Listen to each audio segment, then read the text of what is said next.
Number 3, Jessica Hollo. Jessica Hollo, contestant number 3.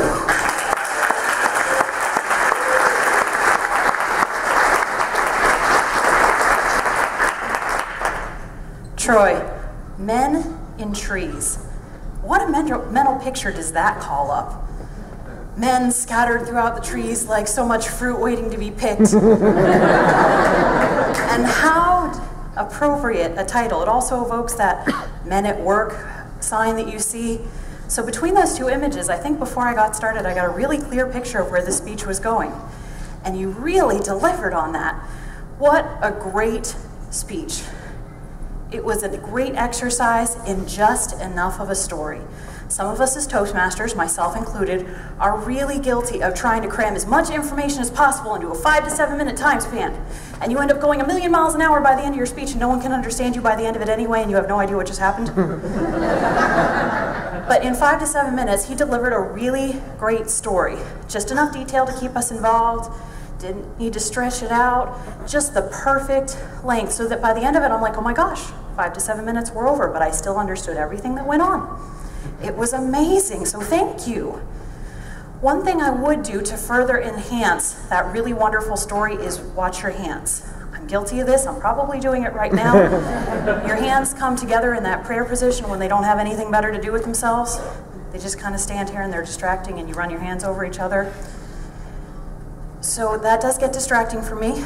So you can just keep them down at your sides if they're not making those big gestures that really enhance your speech. The other thing I wanted to touch on was your vocal variety. Fantastic, you really know how to raise your voice and raise an audience and whisper during that moment, but cause for the dramatic pause. But watch your microphone. This is difficult for me. It's my first time using a microphone. You have to be very conscious of where it is on your face. I noticed yours was kind of out here a little bit. So when you went in for that soft, dramatic moment, for me, all the way in that back corner by the banner table, it got a little hard to hear. So just be conscious of your voice volume. Use that vocal variety, but use that mic to really enhance that for you. But your vocal variety was really effective with the humor of your speech, which was really a wonderful thing. You had so many great jokes. You had the audience in the palm of your hand the whole time. We were waiting on that next joke. And man, your facial expressions and just, I'm gonna remember that. That's a mental image that's just gonna stick with you. If you take maybe a few of my suggestions, a few of my fellow evaluators' suggestions, and just polish that speech a little bit, I would say that would be a great candidate for the humorous speech contest a year from now. So that gives you plenty of time to work on it. I expect to see you on this stage coming soon.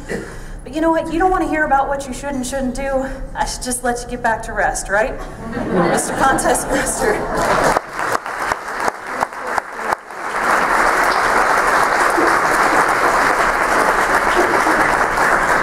We will now observe 1 minute of silence. Timers, please display the red light after 1 minute.